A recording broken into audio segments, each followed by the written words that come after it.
All right, so we going into some TV now. Ashton, you saw season 2 of Raising Dion. This was a show that I've always been hearing about, but I still have no clue what it's about. I just still haven't got around to watching it. So yeah, take it away, season 2, Raising Dion. All right. So season two of Raising Dion. What can I say? It takes place 2 years in the future. So when the last season ended, right? So Well, um, for us I don't know about. who oh sorry, for us who aren't and you know, what is Raising Dion about? Okay, right. I should have started there, right? All right. So Raising That's all right, Dion bro. is the story of a single mom. Well, she recently became single, right? Because the father disappeared. Um, and the father is played by Michael B. Jordan, just in case anybody was curious. Okay, Oh, And she's raising her son, right? So she's doing it by herself. And then he's a scientist, and he went on a site in Iceland, and something took place. I don't want to say anything or give away anything. Everybody who was on the trip, something happened to everybody who was there. So you could say like that was the awakening of powered people in this universe, right? mm, Um, and then the story quickly follows after they pan over that, right? The story quickly follows, and her raising the son by herself and learning that now Dion has powers. And the unique thing about Dion is anything that he could think of to make into a power, he can do that, no. right? So he creates new powers for himself on a daily. huh. So there's no way to kind of gauge his level. Then I should say. Also in this universe, because now I start terming these all these television programs as universes. In this universe, powered people are not a thing that everybody knows about. It spawns from the event that happened in season one, which was the Iceland event. Um, so now season two takes us 2 years into the future. Dion is getting over this tragic event that took place, which was the end of season one, which was revealing that somebody who was very close and trusted to the entire family was actually the villain the entire time, Oh, right? So, yeah, that's actually a big part of the story as well. Um, and then this season picks up where all of this, all of the things that transpired at the end of season. There was a young boy who was at the site of his dad's death, right? And then, oh, it's so much. Sorry, guys. Sorry if I'm jumping all over the place, but it's so good. Basically, this show is really good, right? I just want to say that I'm not really a fan of child actors or children acting in general because I do find them annoying, but I do find that I can tolerate Dion and the rest of the cast as well in terms of children. They are very interesting, and there is this one character in the show, Esmeralda, or Ez, as her nickname will become. Guys, I'm telling Yeah. y'all, 100,000%, y'all will fall in love with her instant you'll see her on camera. Like it's she. All right, so the actress, she is disabled, right? hmm Um, so wheelchair bound, you know, limbs, not a wheelchair basically. Yeah. But Paraplegic. Yeah. yo, yeah, she is amazing. Like I could watch her act in anything I feel and be a little impressed at whatever she's in. She's just good. And a child actor. So even more impressive, right? Right. So now season two picks up that the trusted betrayer, he just shows up out of the Oh, blue, right? And he shows up, and then I don't want to spoil too much because I so want people to watch Racing Dion. I'm hmm trying to make it sound interesting right now. I'm finding it hard. I think I'm not doing a good job of convincing people right now. But guys, I'm telling you, Racing Dion is a really good show. Has anybody else on the call ever seen it? nope. I think my mom likes it. I've seen her watch it when I pass. I was like, oh, That's okay, you like this? And she like because she make a big deal about she only want to watch black people on TV now. So like, all right, okay. Okay. Yeah. Yes. There you go. More power to her. Right. More power, mom. So I think I know what you're talking about with the paraplegic girl. I know what you're talking about. So like, yeah, she's like super cute and really talented. It's like, wow, you're getting all of that from this. I know she sung something in front of an audience or something like that. Yeah. In season 2, yes, she did. Yeah. And the actress who's Dion's mom, I call her bootleg Alicia Keys because she looks like a bootleg Alicia Keys. Right. Like, Right. I mean, I look at her and I think of Alicia Keys. Right. But like, I'm not saying anything about her appearances off air, guys. I'm just saying she looks like if there was a clone of Alicia Keys that came out not looking like Alicia Keys, but kind of Alicia Keys, it would be her. I don't even know her name. I don't even know the actress's name, but she is pretty good in the show too. And all in all, I'll say this: I'm not a fan of shows where female lead, children lead. I don't know why. I can't explain. It depends on the situation of the characters. So if I find that the show is not appropriate for somebody in my head, I can't get into it. And case in point, Euphoria, right? At first, I thought Euphoria which we will be talking about very soon on this show. For sure. Really? All right. Yeah. I'll hold back my Euphoria comments. But I'll just say, I was pleasantly surprised. But with Riz and Dion, I went straight into it knowing that would be the kind of cast I'll be facing and the little biases I have and the little challenges I have with that. And you know what? I didn't regret it. It was a really good show. And I would give Riz and Dion 9 capes out of 10, in my opinion. And right. I don't want to dive too deep into the seasons because, as I said, it's a show that's so new and people didn't really give it a chance the first time around. I would prefer if people go watch it and come to the comments and bomb the comments about what they thought about it, to be honest. You know, that would be nice. Guys, like and subscribe. All right. Well, thanks for the review of. I like that one. Thanks for the review of Riz and Dion, right? I appreciate it. Yes.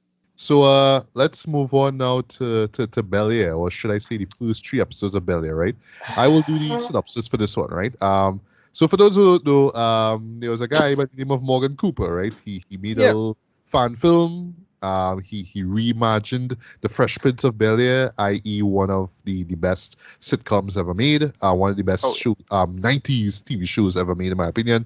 Love that show. But yeah, he did gritty, modern day take on, that story, right? Of Will Smith literally coming into the Banks residence for the first time, right? And apparently it appealed to Will Smith, Will Smith himself, so much that he actually greenlit a series through his Westbrook entertainment company, right? Right. And we got the first 3 episodes today on, Superbowl Sunday. So I made sure to check it out in the morning. So what it's about in a nutshell, right? So we introduced to Will Smith, right? In this case, is played by newcomer Jabari Banks. He is from West Philly. We see, his life there, right? He has a friend by the name of Trey, I believe that's his name. You see really that's great. Don Cheadle's character from the original. Right. Right. That's where he's from. Yeah. Right. Yeah. No, because they have references to like people like characters who make appearances in classic episodes, so they show up here, right? So I knew it from somewhere, right? And in a nutshell, so from the now iconic theme song, right?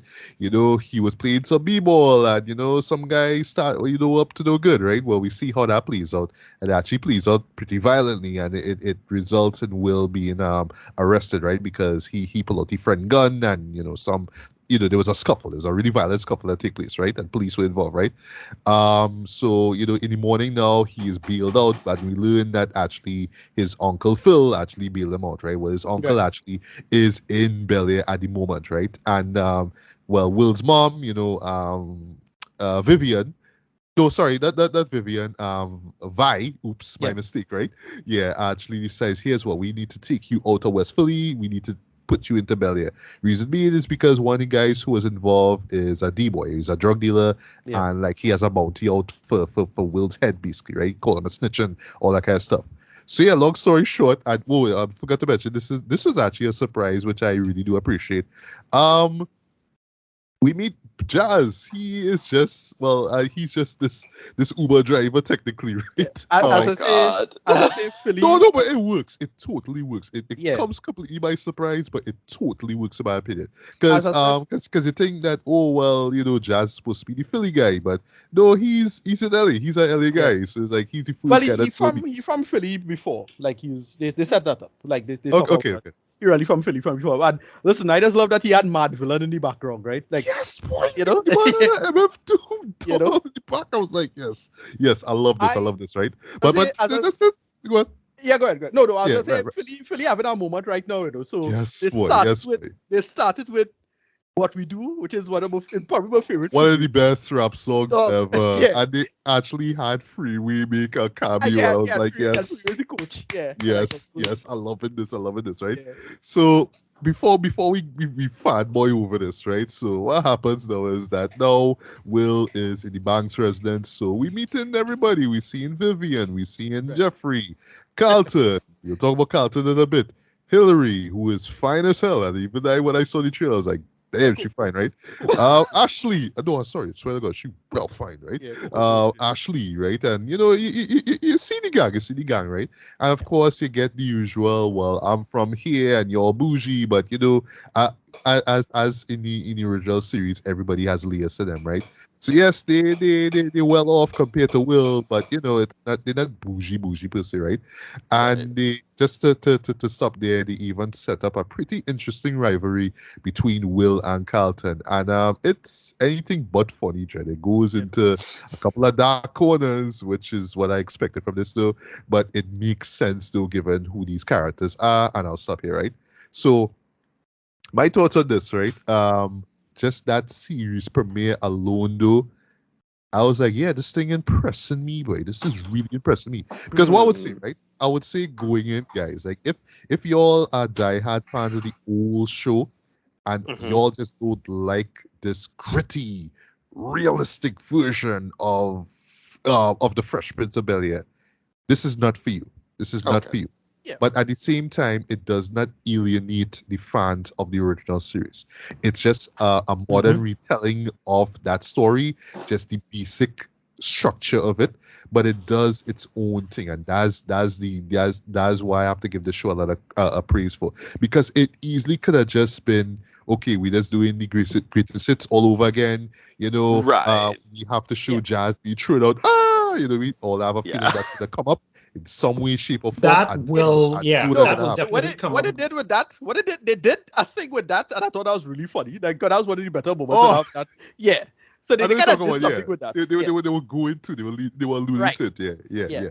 But really, what this is just an urban drama. That's what it is, right? Yeah. It's just guy. Well, you could call it fish out of water kind of thing, right? But this guy from Philly goes into LA, seeing this world and learning about the world and whatnot, but also being reminded that, don't let this world here change you. Don't let Bel-Air change you, right? And that is a strong enough team to hold this show down.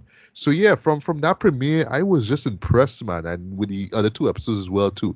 I was digging the character arcs where characters were going. I know for some people they might be a little turned off by what they do with Carlton, but I was digging that because that goes into privilege and I'm the black guy within all these white people, so I could get away with certain things. So it touches on that, though. Yeah. And then also, boy, Carlton's an asshole anyway, boy. But yeah, this one is like, jeez. But it works. In this dread. They're all over it. I know, but it works though, and I just love that that contrast between the two of them, right? But it works, and you really do see we could hang out at times, but ever so often we might throw blows. Like seriously, that's where it goes, right? Yeah. I was really impressed by what they did with Hillary, because it's very much like she's superficial, but at the same time, in this case here, And it makes total sense. She's an influencer, right? So she's always on IG Live. That makes a whole lot of sense.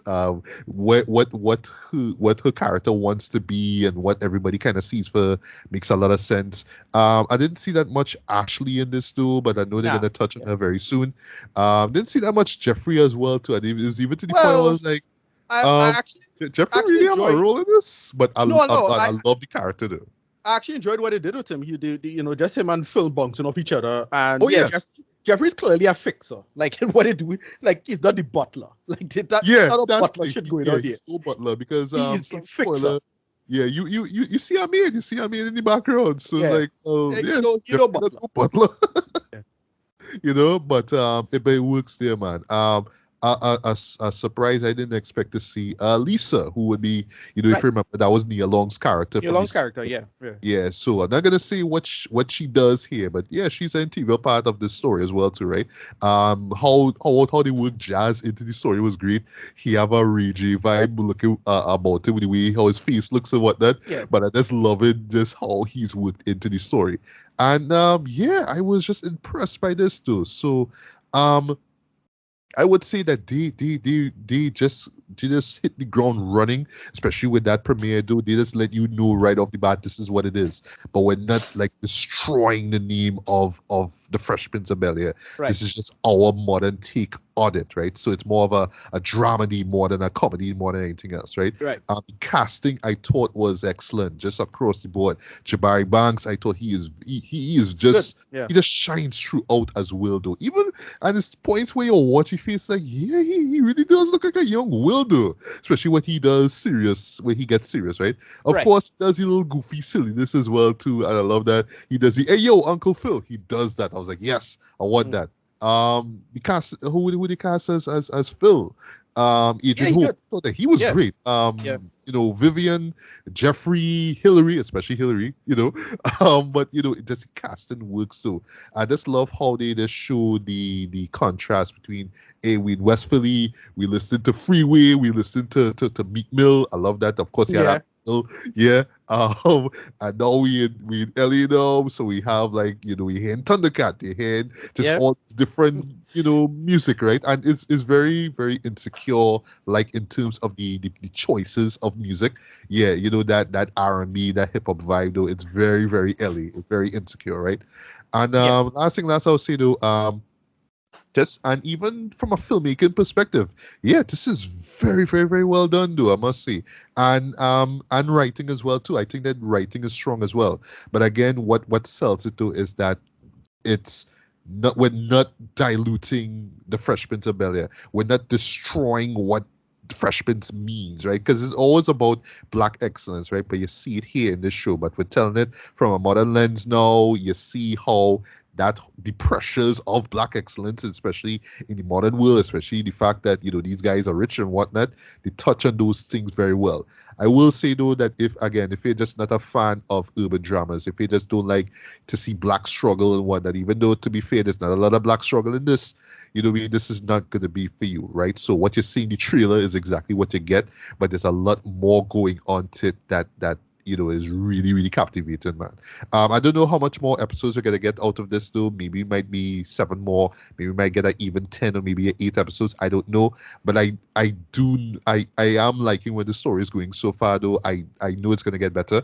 I don't want the show to be cancelled though, because there's a lot that you could just draw from this material here, but there's a lot, right? I don't want it to go for a full 6 seasons like like the original series itself, man.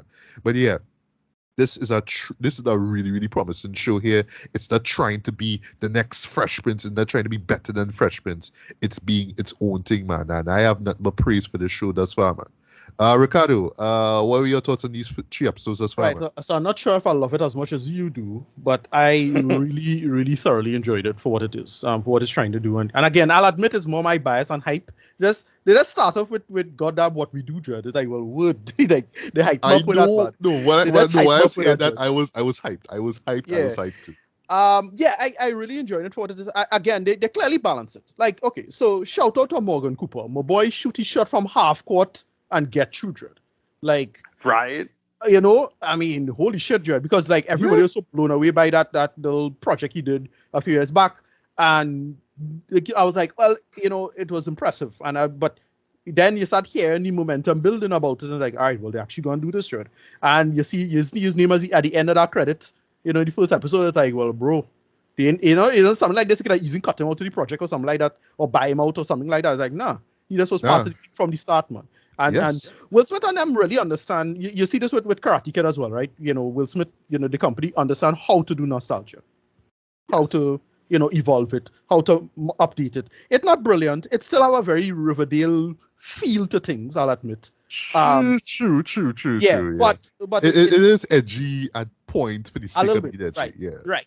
But for what it is, they do, they make it work, as I say. As I said, the updates I really like.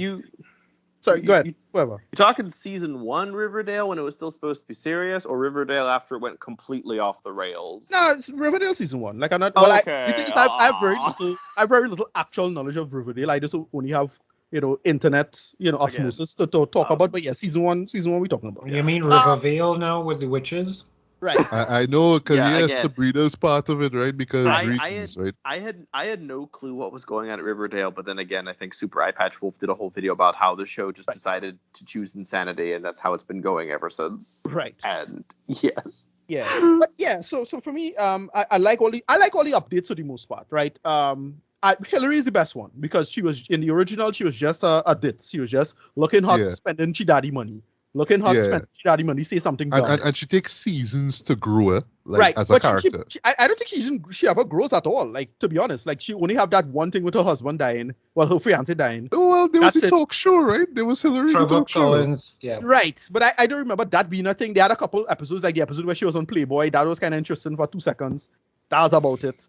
But I don't remember her having any kind of workable arc. Even when they gave her stuff to do, it was still okay. That is about it. With this, I like they have a bouncing off the mother, kind of coming under her shadow, having the wealth be the thing that holds her back. I like that. It's because she's rich, but she have to prove herself, and then the mother kind of pulling her up on it and saying, "Oh, well, you're kind of, holding yourself back because of that." And the mother kind of being terrible in that sense too, and they make it interesting in that sense. Jeffrey, I really like the change what they do with him. They play into the Black British aspect of it. Yes. I can't remember if the character was Jamaican originally. This because the original actor was Grenadian, but this one he's Jamaican British and then come to the United States, like that Black British aspect to it. He's straight up Bushmaster, dude. Like he's just clearly a fixer. They say he's house manager in quotes. But that's like the way that play out, and the bar just like intimidated as hell. And this is like, well, they're making it work, and I really enjoyed it. Like but he also know to be friendly and to settle somebody down. And then when they have him, talking to Frill in private, like those are really solid moments. For what it is. Philip Banks, I really like the updates. Because in the trailer I didn't like it because I wanted the Philip Banks to be the same big dude who could use the gentle giant, but he could fuck you up at the same time. In this, I really like what they did. Like he's very intimidating. It's all about politics and power, and they're playing with that aspect of it. Even though the third episode, I was not a fan of that, but it was still pretty fun for what it was. But yeah, I really enjoyed. And then Carlton himself, what they do with him is surprisingly interesting. Like it's a character that in the original they just play for laughs. It's all about short jokes and his insecurity, and he just kind of whiny. In this, they take that and turn it into a real pathological direction. Yes, it is very Riverdale still, I'll admit, but they make it work for what it is. Again, clearly a lot of compromise went to this in terms of the vision, right? Like they clearly had to still cater to the past and balance it out. And I could see a lot of people kind of complaining about the aspect of it just not doing anything that interesting with the conceit, but I could see it becoming better. That's my main thing. And look, shout out to Morgan Cooper. Even if this doesn't work out, I do think it will. I think it's actually pretty solid for what it is. But even if it doesn't work out, like, yeah, bro, you put yourself up there, you get through, and that he is the example of how to shoot your shot. Manifest yourself into the world, take yourself seriously, and make yourself work. Right, ratings. Really enjoy this for what it is. 7.5 out of 10, closer to 8. I really want to see more of it from the first 3 episodes. I really dug it for what it was. Yeah. All right, well, I guess since we rated episodes thus far, light 4 to 5 for me, man. This really, really, really surprised me, man. This was, like I say, this is, this is shaping up to be a really, really great show here, man. So, yeah. Tracy, sorry. As I said, Philly is having a moment right now. You know. Yeah, boy. Your documentary. Philly stand up, Jen. Philly stand up. Like there's about 4 or 5 things going on right now. Will Smith will more than likely get an Oscar. This show, Abbott Elementary, and then that documentary. Some of Soul. Some of Soul. Right. All Shout out to the Questlove, man. You know what I mean? Yeah. Philly having a moment right now, Jen. Yeah, go ahead. Right. So Tracy, just to close things off, your quick thoughts on Bel-Air. Right. Okay. So. I grew up, like everybody else in this room, I suspect, grew up watching Fresh Prince.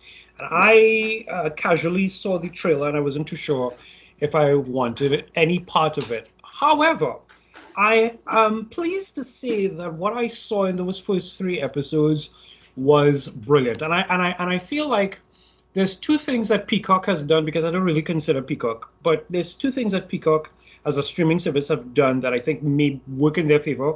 One would have been that Saved by the Bell continuation. That's not even a reboot. That's just a continuation. The Saved by the Bell continuation. I actually forgot about that. Yes, but I hear good, but I just forget about it. That was a real thing. Or is. I think it's still going on in some weird form or fashion. But the point is, there's that.